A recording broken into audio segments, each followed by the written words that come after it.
जय योगेश्वर ग्रामीण बिगर शेती सहकारी पतसंस्थेच्या तिसऱ्या शाखेचे भव्य उद्घाटन सोहळा संपन्न।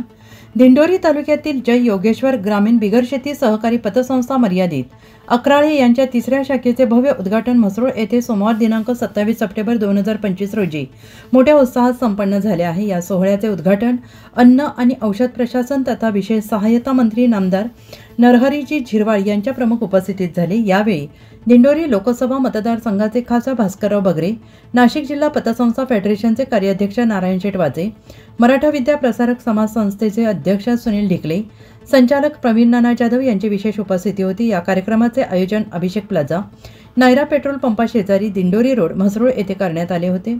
प्रारंभी संस्थेचे संस्थापक अध्यक्ष गोरक्षनाथ गायकवाड यांनी उपस्थित मान्यवरांचे मनपूर्वक स्वागत केले। या प्रसंगी खासदार भास्करराव बगरे यांच्या हस्ते महाराष्ट्र राज्य सहकारी पतसंस्था फेडरेशन लिमिटेड मुंबई यांच्या विशेष निमंत्रित सदस्यपदी संस्थापक अध्यक्ष गोरक्षनाथ गायकवाड यांच्या निवडीचे पत्र सुपूर्द करण्यात आले। लवकरच 25 वर्षांचा यशस्वी टप्पा पूर्ण करणारी ही पतसंस्था केवळ आर्थिक व्यवहारांची संस्था न राहता सामाजिक परिवर्तनाचे प्रभावी साधन ठरली आहे। संस्थेच्या कार्यात महिलांचा मोठा सहभाग असून 4000 सभासदांपैकी तब्बल 1200 सभासद महिला आहेत। महिला दिनानिमित्त विशेष उपक्रम, गुणवंत विद्यार्थ्यांचा सत्कार, वृद्धाश्रमांना भेटवस्तूंचं वाटप, महिलांच्या प्रशिक्षणासाठी विशेष प्रयत्न तसेच एका दिव्यांग मुलीला दत्तक घेऊन तिच्या शिक्षणासाठी सातत्यानं मदत अशा विविध उपक्रमांद्वारे संस्थेने समाजात आदर्श घालून दिलेला आहे। या भव्य सोहळ्यास संचालक मंडळ, कर्मचारी वृंद आणि मोठ्या संख्येनं सभासद उपस्थित होते। यावेळी संस्थापक अध्यक्ष गोरक्षनाथ गायकवाड यांनी आपले मनोगत व्यक्त करताना संस्थेचे ध्येय, कार्य, सामाजिक बांधिलकी यावर प्रकाश टाकला। जय योगेश्वर ग्रामीण बिगर शेती सहकारी पतसंस्था मर्यादित अक्राळे या संस्थेची तिसरी शाखा आज नाशिक म्हसरूळ येथे माननीय आमदार नरहरीजी झिरवाळ साहेब यांच्या हस्ते सोहळा संपन्न झाला। अध्यक्षस्थानी भास्करराव बगरे सर होते। प्रमुख पाहुणे म्हणून सुनीलजी ढिकले, राहुलभाऊ ढिकले, नारायण शेठ वाजे, प्रवीण नाना जाधव यांनी हजेरी लावली, संस्थेला शुभेच्छा दिल्या आणि म्हसरूळ तसेच नाशिक परिसरामध्ये अनेक सभासद हे 2001 पासूनच आम्हाला जॉईंट आहेत। त्यांना आम्हाला या शाखेमुळे न्याय देता आला आणि त्यांची जास्तीत जास्त सेवा करण्याची संधी आम्हाला यापुढे मिळेल आणि आलेल्या सर्व पाहुण्यांचे, सभासदांचे, कर्मचारी, अल्पबचत प्रतिनिधी आणि संचालक यांचे सगळ्यांचे मी मनापासून संस्थेच्या वतीने आभार मानतो आणि थांबतो। जय योगेश्वर बिगर शेती पतसंस्थेच्या तिसऱ्या शाखेचं उद्घाटन माझ्या हस्ते या ठिकाणी केलं गेलं।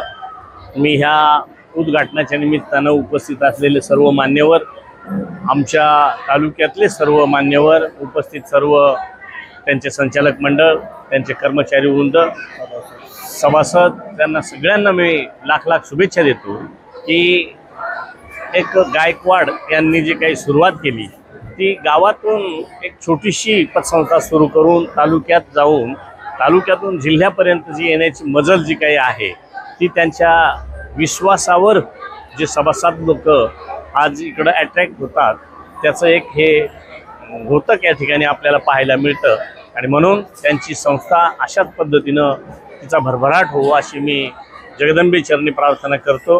कारण त्यांचा निव्वळ हा पतसंस्था हा व्यवसाय नाही तर त्याच्यातून सुद्धा सामाजिक हित कसं जोपासलं जाईल या बाबतीत सुद्धा आता आपण उदाहरण बघितलं असेल का जे राज्यभरात जे अवकाळी पावसानं, ढगफुटीनं जी काही परिस्थिती निर्माण झालेली आहे तिला एक छोटीशी मदत म्हणून त्यांनी आज मुख्यमंत्री सहाय्यतात 21,000ची मदत त्या ठिकाणी चेक माझ्या हस्ते त्या ठिकाणी सुपूर्द केला आहे। मी त्याबद्दल देखील तमाम जनतेच्या वतीनं त्यांचा हार्दिक आभार मानतो। धन्यवाद। जय योगेश्वर पतसंस्था मर्यादित अक्राळे यांची तिसरी शाखा आज नाशिकमध्ये 6व्या माळीच्या मुहूर्तावरती नवरात्र उत्सव चालू आहे आणि या शुभमुहूर्तावरती या ठिकाणी तिचं उद्घाटन आज होतं आहे। मी माझ्या परिवाराच्या वतीनं या पतसंस्थेच्या या तिसऱ्या शाखेला खूप खूप शुभेच्छा देतो आणि एक छोट्याशा अक्राळे गावामध्ये जय योगेश्वर पतसंस्थेची स्थापना झाली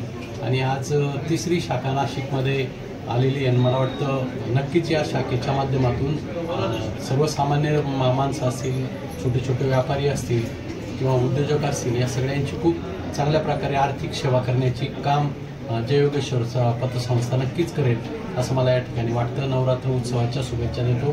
परत पतसंस्थेला खूप खूप शुभेच्छा देतो. ग्रामीण बिगर पतसंस्थेचा नाशिक येथील 3ऱ्या शाखेचं उद्घाटन प्रसंगी या ठिकाणी राज्याचे मंत्री नामदार झिरवळ साहेब, तसेच दिंडोरी लोकसभा मतदारसंघाचे खासदार बगरे सर आणि इतर सर्व मान्यवरांच्या उपस्थितीत या शाखेचं अतिशय दिमागदार पद्धतीने उद्घाटन झालं. या संस्थेची प्रगती बघता ही संस्था एका छोट्याशा अक्राळसारख्या गावातून आज दिंडोरी तालुक्यात तिचं कार्यक्षेत्र वाढून आज नाशिक जिल्ह्याचं कार्यक्षेत्र त्यांनी काबीज केलेलं आहे. या संस्थेची दिवसागणिक अतिशय प्रगती होत असताना या संस्थेचे संस्थापक GM गायकवाड यांना नाशिक जिल्हा पतसंस्था फेडरेशन संचालक म्हणून आमच्यासोबत काम करीत असताना त्यांच्या कामाचा आवाका आणि अनुभव बघून त्यांना महाराष्ट्र राज्य पतसंस्था फेडरेशनवरही एक निमंत्रित संचालक म्हणून आजच आपल्या सर्वांच्या उपस्थितीत बगरे सरांच्या हस्ते आपण त्याला पत्र दिलं आहे. मी या प्रसंगी विशेषतः झिरवळ साहेबांच्या उपस्थित त्यांचं मनपूर्वक अभिनंदन करतो का GM गायकवाड आणि त्यांचे सर्व सहकारी आणि यांना या संस्थेच्या माध्यमातून आपल्या तालुक्याचा आपल्या सभासदांचा आर्थिक विकासाच्या दृष्टीने त्यांना नक्कीच एक चांगलं ध्येय त्यांच्या समोर असल्यामुळं त्यासाठी मी शुभेच्छा देतो. या संस्थेची उत्तरोत्तर अशीच प्रगती होत राहील अशी अपेक्षा करतो. त्यासाठी शुभेच्छा देतो. मग एकदा पतसंस्था तयार झाल्या मग पतसंस्थांचे प्रश्न मार्गी लावण्यासाठी त्याच्या काही समस्या असतील त्या जाणून घेण्यासाठी नाशिक जिल्हा पतसंस्था फेडरेशनची स्थापना झाली. आणि मला आज सांगायला आनंद होतो की 34 वर्षानंतर मी नाशिक जिल्हा पतसंस्था फेडरेशनचा अध्यक्ष म्हणून आमच्या जवळजवळ आज 500 पतसंस्था सभासद आहेत. जय योगेश्वर त्याच्यापैकीच एक आहे. आमच्याकडे फार मोठे आहे. श्रीमंत पतसंस्थेसाठी 200 कोटीची पण पतसंस्था आहे आणि त्याबरोबर फक्त बचत गटासाठी काम करणारे अश्विनीताईंसारखी त्याच्यासारखी पण एक पतसंस्था आहे. आणि प्रत्येक पतसंस्थेचं एक वेगळं वैशिष्ट्य आहे. आता GM गायकवाडांबद्दल तुम्ही ऐकलं असेल. त्यांनी मविप्रला 1 लाख रुपये दिले. प्रवीण नानाला माहित नाही, माझ्याच गाडीत बसून आले होते ते दिंडोरीला येताना. आणि मीच त्यांना म्हटलं होतं की एवढे इकडे येतात थोडेफार आमच्या संस्थेला पण द्या. GMने लगेच माझं ऐकलं आणि 1 लाख रुपये त्या दिवशी लगेच डिक्लेअर करून टाकले. म्हणजे आमच्याकडे आलेला प्रॉफिट हा समाजासाठी असतो आणि समाजासाठी आपल्याला काहीतरी काम करायचं असतं या उद्देशाने ह्या सगळ्या पतसंस्था काम करत असतात. आणि प्रत्येक पतसंस्थांचं एक चांगलं वैशिष्ट्य बरं का. म्हणजे खरं तर सांगायला पाहिजे प्रवीण नाना काय सांगत होते 11च्या गावामध्ये पोरी देत नाहीत म्हणे. अहो त्या 11च्या गावामध्ये साहेब 2-2 पतसंस्था आहे. एक GMची आणि एक दुसरी आमच्या बापूंची पा. आणि त्या बापूंनी त्या पतसंस्थांना तिथं अंगणवाडी चालू केलेली. त्यामुळे 11च्या गावाचे लोक खरंच फार हुशार आहे. आता GM बाबतीत काय सांगायचं. GM फक्त मिठी भाषे नाही फार बुद्धिमान माणूस आहे. खऱ्या अर्थाने खासदार साहेब आनंद होतोय की शून्यातून विश्व निर्माण करण्याची ताकद ज्या माणसांमध्ये असते ते या ठिकाणी जगाला गवसणी घालत असतात. आणि बालपणाच्या मित्राने 25 वर्षापूर्वी लावलेलं हे रोपटं आज जर बघितलं वयाच्या 50शीत म्हणजे 30 कोटीच्या ठेवी आणि एवढी मोठी उलाढाल ही ग्रामीण भागातून या ठिकाणी काम करत असताना महात्मा गांधी म्हणायचे शहराकडच्या लोकांना गावाकडे चला. परंतु त्याच्या उलट आज या ठिकाणी आमचे मित्र GM गायकवाड आणि त्यांच्या संचालक मंडळाने करून दाखवलंय की गावाकडून शहराकडे चला आणि हे सत्यात उतरवलंय. आज मी बालपणापासून बघतो की अत्यंत संघर्षमय अशा वातावरणामध्ये या माणसाने आपलं जीवन त्या ठिकाणी सुरू केलं. मोहाडी येथे पायी शाळेमध्ये यायचे.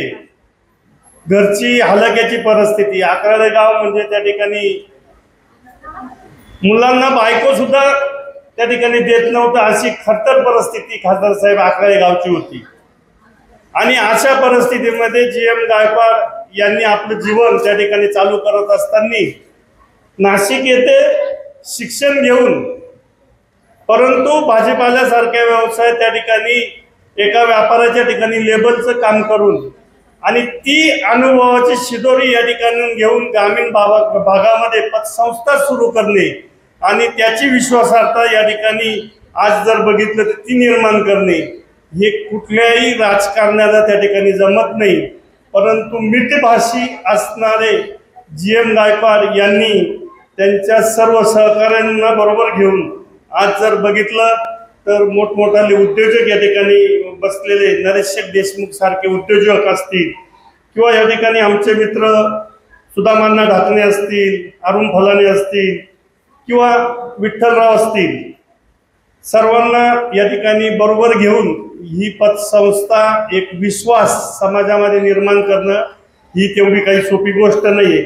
आणि अशा परिस्थितीमध्ये आज 30 कोटीच्या आसपास भाग म्हणजे खेळतं भाग भांडवल आणि 3 कोटी भाग भांडवल, कर्जाचं जर बघितलं तर ठेवी या 19 कोटीपर्यंत आहे आणि कर्ज वाटप 15 कोटीपर्यंत आहे.